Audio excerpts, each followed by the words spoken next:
flèche à la boussole, chacun pour son essole, on serre très fort ce qui nous attache au sol. J'attends que le voisin il m'invite à faire du VTT avec lui. Dans un marathon qui lui fait faire le tour de la planète, Pascal Lamy, le patron de l'OMC, court ce matin à Angkor Wat. Il a rendez-vous avec les ministres du commerce de l'Asie. Dans notre monde global, la crise née aux États-Unis a fait bondir de 30% le taux de chômage au Cambodge. Il faut faire le bilan des dégâts, puis évaluer les remèdes pour un mois de folie qui réunira à Genève, avant le G8, tous les patrons des ministères du monde. Tous membres du mystérieux CEB, le Chief Executive Board. Les civilisations naissent et meurent. La nôtre est à un tournant. Comment gouverner la globalisation, freiner les excès de la finance mondiale, améliorer le sort des plus pauvres tout en préservant l'environnement? Comment éviter que notre société ne devienne un nouveau champ de ruines, comme tant de civilisations trop gloutonnes pour gérer sagement leurs ressources en commun?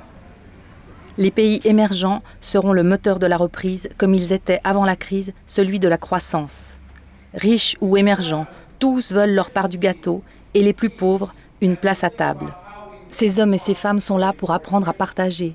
Et c'est à l'OMC qu'on fixe l'étiquette et les règles du savoir-vivre. Le problème, c'est que l'accès des marchés des pays développés pour les produits qui viennent des pays pauvres, ça profite aux pays pauvres.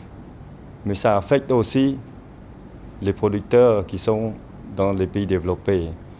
Et ils sont mieux organisés que nous pour le combattre et pour faire monter leur voix et se faire entendre par leur propre gouvernement. Et c'est ça le problème. Souvent, par exemple, nous sommes exporteurs de vêtements. 3 milliards de dollars qui vont aux États-Unis.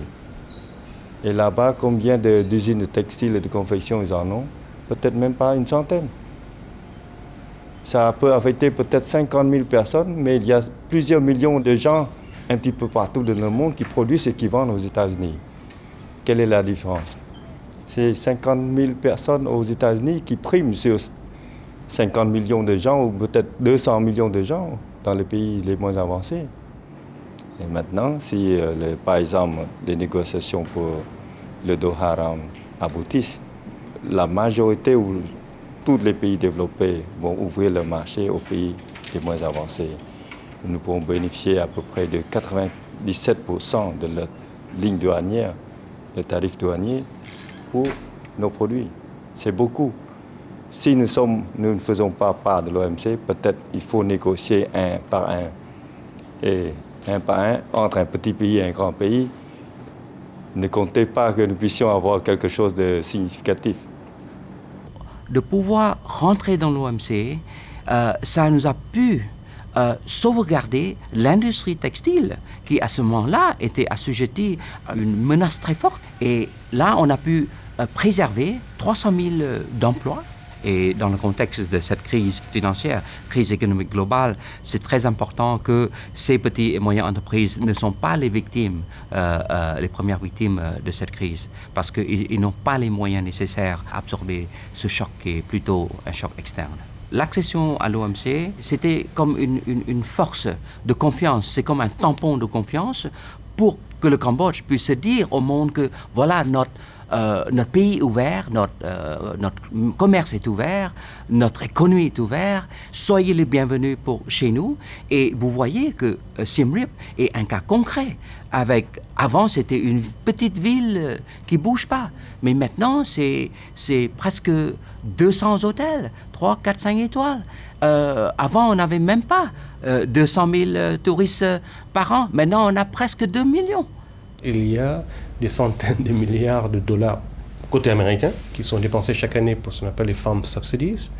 Et côté européen aussi, la PAC, je crois, la politique agricole commune de l'Union européenne, dépense des 100 milliards d'euros ou plus par an pour subventionner, n'est-ce pas, l'agriculture européenne.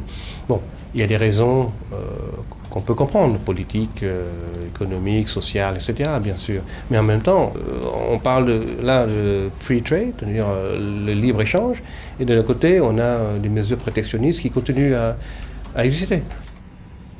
Face à l'agriculture mécanisée, subventionnée du Nord, les petits paysans du Sud n'ont que leurs mains nues, leur mode de production traditionnel, économe en énergie. Une vie rude et fort mal rétribuée qui nourrit l'exode rural planétaire. En général, le paysan khmer gagne très peu. Et en fait, il survit.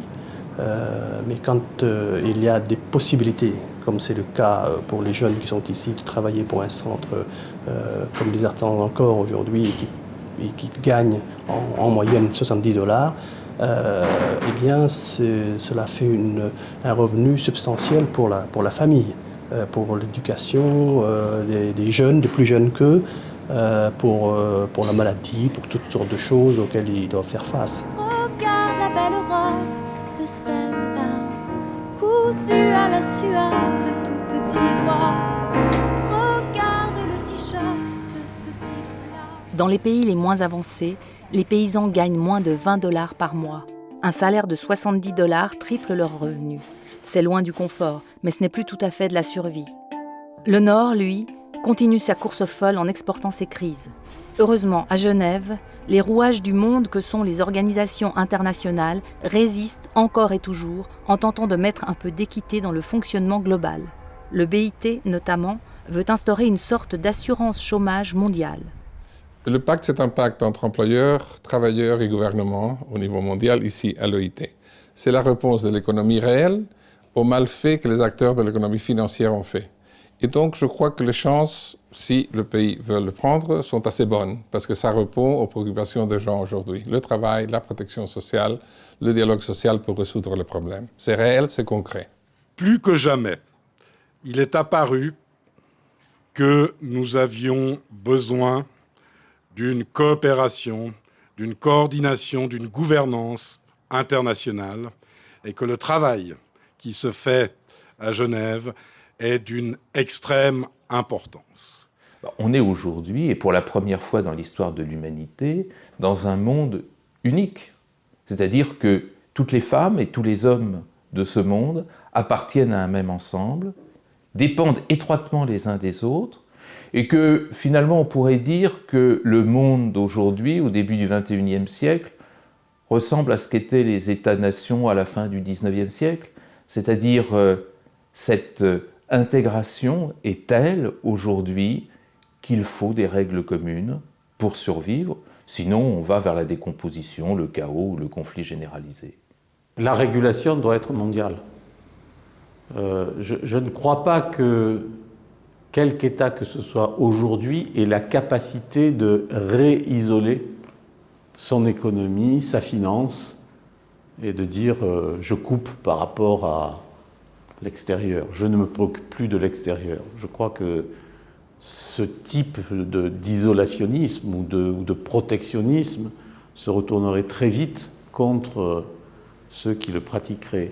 Nous avons tous besoin d'un commerce international libre et non protectionniste. Le problème, c'est que ces règles-là ne s'appliquent qu'aux pays du Sud. Les pays du Nord, eux, continuent le protectionnisme et continuent à imposer la vente de leurs propres produits dans les pays du Sud en fermant leurs propres frontières aux produits qui sont, eux, des pays du Sud et des pays en voie de développement. Donc, l'échange est inégal. J'écoute, je lis, je discute avec les gens, les partisans de la croissance zéro, qui disent non, tout ça c'est pas possible, il faut revenir sur une conception radicalement différente du mode de consommation. Moi, les 3/4 des membres de l'OMC, c'est des pays en développement, et je ne me vois pas très bien leur expliquer que pour eux, la croissance c'est foutu, quoi. C'est simplement pas possible pour des raisons politiques. Il y a une telle pauvreté qui subsiste dans la plupart de ces pays, que l'idée qu'il faut s'arrêter là et repartir à zéro, c'est quelque chose qui politiquement est inadmissible pour eux. On perd le nord, on s'accroche à la boussole, chacun pour son essole, on serre très fort ce qui nous attache au sol, ce qui nous attache au sol. Ce qui nous attache au sol.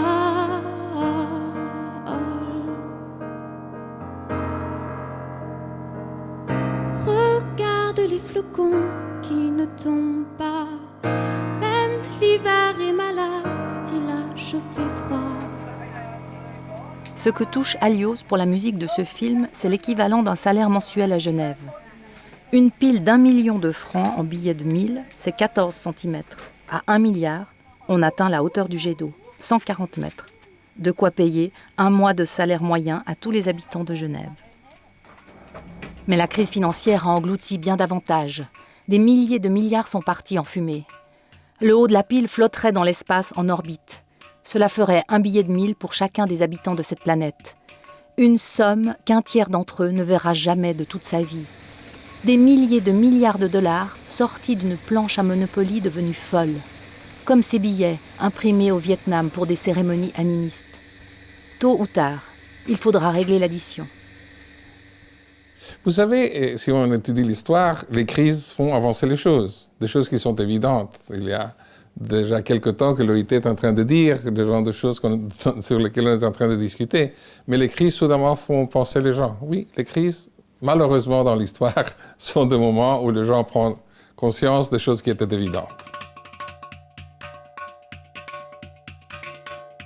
The lack of trust in financial institutions is a serious problem. So we cannot say that we didn't know. We knew. Of course, we didn't know the timing and from where and what, but we knew the weaknesses. Ma conviction, c'est que ce qui est chimérique aujourd'hui, allons plus loin, que ce qui est irresponsable aujourd'hui, c'est de croire que la crise est une parenthèse et qu'après la crise, tout pourra recommencer comme avant.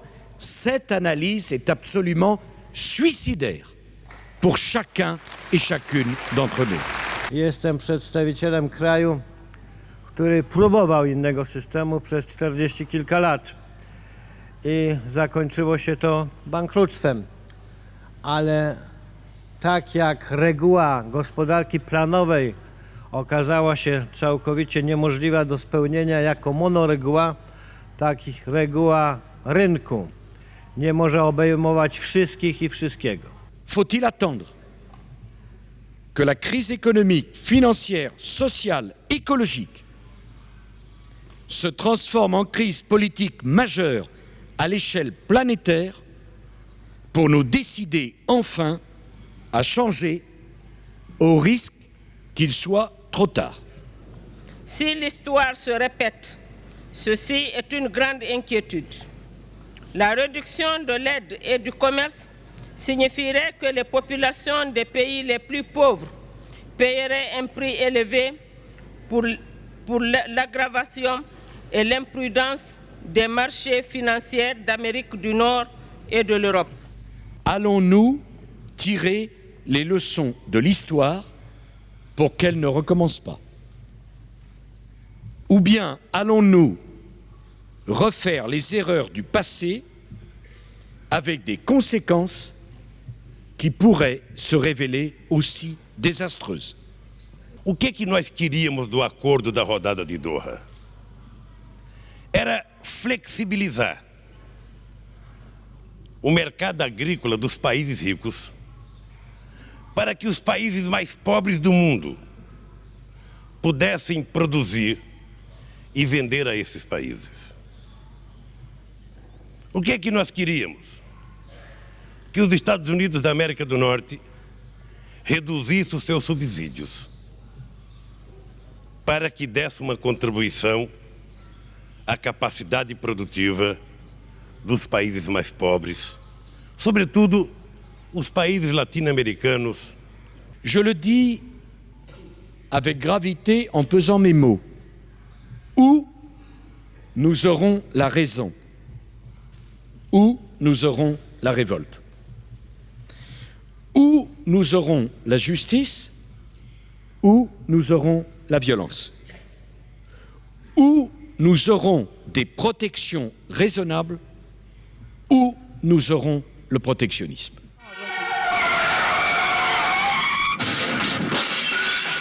Problème. Les pays pauvres ne peuvent pas, du jour au lendemain, payer des salaires de pays riches. Fermer la frontière à leurs marchandises, sous prétexte de dumping, c'est prendre le chemin des pires enchaînements du passé. Je crois qu'ils n'étaient pas contradictoires parce que ce sujet était abordé et résolu à l'intérieur de l'OIT l'année dernière dans une déclaration sur la justice sociale pour une mondialisation équitable.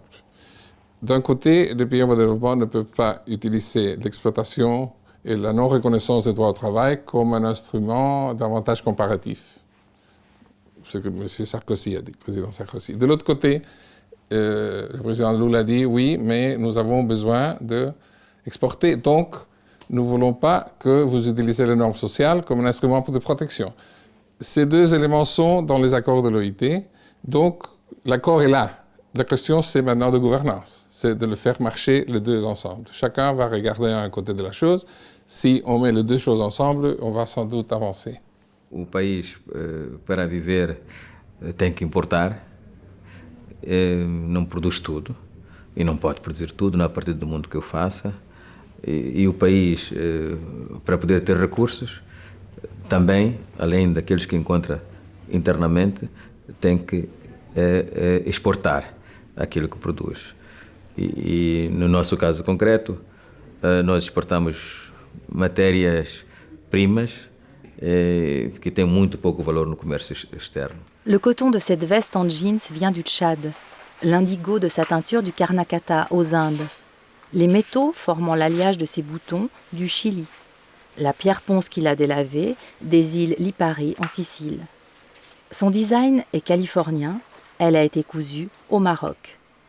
C'est la même chose pour la robe, pour les composants de la machine à laver et même pour la lessive. La vérité toute nue, c'est qu'il en a toujours été ainsi. Depuis la nuit des temps, les hommes des cavernes échangent ce qu'ils ont de meilleur. Les images de notre machine à voir le passé sont un peu floues, mais les archéologues ont retrouvé des silex et des couteaux d'obsidienne à des milliers de kilomètres de leur gisement d'origine. Il y a 5000 ans, les Amérindiens troquaient des turquoises dans toute l'Amérique du Nord. Les vendeurs de poterie lapita démarchaient en pirogue les îles du Pacifique. Les kauris, coquillages de l'océan Indien, servaient de bijoux en Chine et de monnaie en Afrique de l'Ouest. À l'Antiquité, les galères grecques et phéniciennes, chargées d'amphores de vin et d'huile d'olive, sortaient de Méditerranée, poussant jusqu'aux îles britanniques en quête de fer et d'étain. Le sel traversait le Sahara à dos de dromadaires. Les colonies romaines d'Afrique du Nord achetaient l'or Ashanti du Ghana et vendaient leur blé dans tout l'Empire, dont l'excellent réseau routier servait d'abord au commerce. Le royaume de Saba, au Yémen, contrôlait l'encens qui remontait toute la péninsule arabique par la route des oasis pour approvisionner les églises d'Orient et d'Occident. Partant de Chine et d'Asie du Sud-Est, les routes de la soie et des épices faisaient la fortune de villes prestigieuses, Samarcande, Constantinople, Venise. Dans la cité des Doges, soieries et épices étaient échangées contre des esclaves slaves qui prenaient le chemin inverse. Les poivres et les étoffes franchissaient les Alpes au Grand Saint-Bernard et depuis les foires de Lyon et de Genève repartaient vers l'Europe du Nord. En ouvrant la route des Indes et du Vietnam par mer, les caravelles portugaises vont ruiner ce commerce terrestre. Certaines cités ne s'en remettront jamais, d'autres sauront se recycler. L'horreur des routes de l'esclavage de part et d'autre de l'Afrique finira par susciter le premier règlement mondial du commerce, l'interdiction de la traite des êtres humains. Le commerce n'est pas bon ou mauvais, il est, et il est surtout ce qu'on en fait. Les règles sont là pour remplacer la loi du plus fort en cas de litige. Et les échanges internationaux ont besoin de règles internationales. Quand la croissance fait tourner les usines, mais aussi quand la crise menace les travailleurs. We are in the midst of a financial and economic crisis, actually, from the perspective of the countries that you represent, a development crisis. You can see the impact of this crisis in your countries. In terms of industries that are being closed. And those industries, in some of your countries, are actually the main drivers of growth, because those are the main drivers of export. So clearly, trade is the way through which LDCs are being impacted by this economic crisis. Exports fall, and trade will be part of the recovery. son marathon mondial ramène le boss du commerce à Genève, en coup de vent. Par temps de crise, la régulation n'attend pas.